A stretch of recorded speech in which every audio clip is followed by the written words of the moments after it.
আসসালামু আলাইকুম। বাংলাদেশ বেতার রাজশাহী স্থানীয় সংবাদ পড়ছি সাজরিন খান খুশবু। আগামী ৬ জুলাই পবিত্র আশুরা পালিত হবে। দিনটি উপলক্ষে রাজশাহী মহানগর এলাকার শান্তি শৃঙ্খলা রক্ষা, জনস্বার্থ, জনশৃঙ্খলা ও সাধারণ মানুষের জানমালের নিরাপত্তায় কিছু নিষেধাজ্ঞা আরোপ করেছে Rajshahi metropolitan police RMP. RMP commissioner Mohammad Abu Sufian স্বাক্ষরিত এক বিজ্ঞপ্তিতে এই নিষেধাজ্ঞা জারি করা হয়। এতে বলা হয়, রাজশাহী মেট্রোপলিটন পুলিশ আইনে অর্পিত ক্ষমতা বলে আগামী ৬ জুলাই সর্বসাধারণের ব্যবহার্য স্থান, উন্মুক্ত স্থানে বা ছাদে আতশবাজি, ফানুস, পটকা ক্রয় বিক্রয় সহ অন্যান্য ক্ষতিকারক দ্রব্য ব্যবহার করা যাবে না। এছাড়াও একই আইনের ক্ষমতা বলে রাজশাহী মহানগরী এলাকায় হিংসাত্মকভাবে আঘাত করার উদ্দেশ্যে অস্ত্রশস্ত্র, তলোয়ার, বর্ষা, বন্দুক, ছোরা বা লাঠি, বিস্ফোরক দ্রব্য বহন, তাজিয়া ও শোক মিছিলে দা, চাকু, কাঁচি, বল্লম, তরবারি ইত্যাদি ধারালো অস্ত্র ও আক্রমণের উপযোগী বস্তু, ব্যাগ, পোটলা, বৈদ্যুতিক দুর্ঘটনা রোধকল্পে অধিক উচ্চতর নিশান, ধাতব বস্তু বহন সহ পাইক মিছিল সম্পূর্ণভাবে নিষিদ্ধ করা হয়েছে। বাংলাদেশ ব্যাংকের গভর্নর ড আহসান এইচ মনসুর বলেছেন, তরুণ উদ্যোক্তাদের উদ্বুদ্ধ করে তাদের আইডিয়া ও স্বপ্ন বাস্তবায়নে সহযোগী হতে হবে।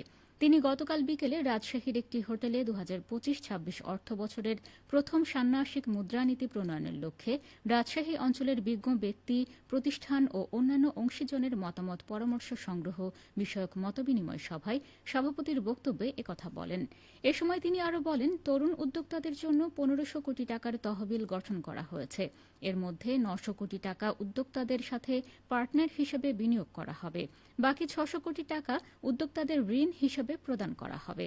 আলোচনায় অংশ নেন রাজশাহীর বিভাগীয় কমিশনার খন্দকার আজিম আহমেদ, রাজশাহী সার্কেলের ডিআইজি মোহাম্মদ শাহজাহান, রাজশাহী বিশ্ববিদ্যালয়ের উপাচার্য প্রফেসর ড মোহাম্মদ মাইন উদ্দিন, পুলিশ কমিশনার আবু সুফিয়ান, রাজশাহী বিশ্ববিদ্যালয়ের অর্থনীতি বিভাগের প্রফেসর ড এএনকে নোমান, হেরিটেজ রাজশাহীর সভাপতি মাহবুব সিদ্দিকী ও বাংলাদেশ রেশম মালিক সমিতির সভাপতি মোহাম্মদ লিয়াকত আলী।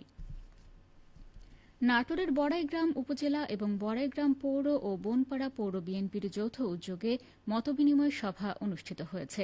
আজ বনপাড়া পৌরসভা মিলনায়তনে আয়োজিত সভায় জেলা বিএনপির সদস্য অ্যাডভোকেট আব্দুল কাদের মিয়া সভাপতিত্ব করেন।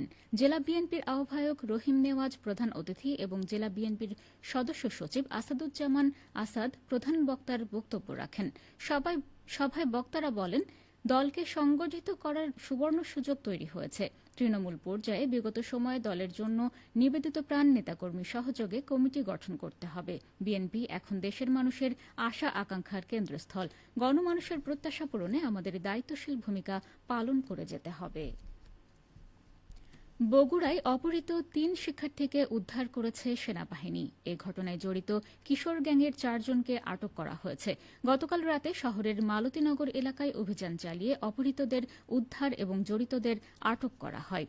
আটককৃতরা হলেন আবির হোসেন বিদ্যুৎ, ওয়াজ মণ্ডল, মাসুম আলম নাইম ও মেহেদি হাসান। আজ বিষয়টি নিশ্চিত করেন বগুড়া সদর সেনা ক্যাম্পের ক্যাপ্টেন সাজ্জাদ রায়হান আকাশ। সেনাবাহিনীর এই কর্মকর্তা জানান, গোপন সংবাদের ভিত্তিতে টহল দলটি মালতীনগরে অভিযান চালায়।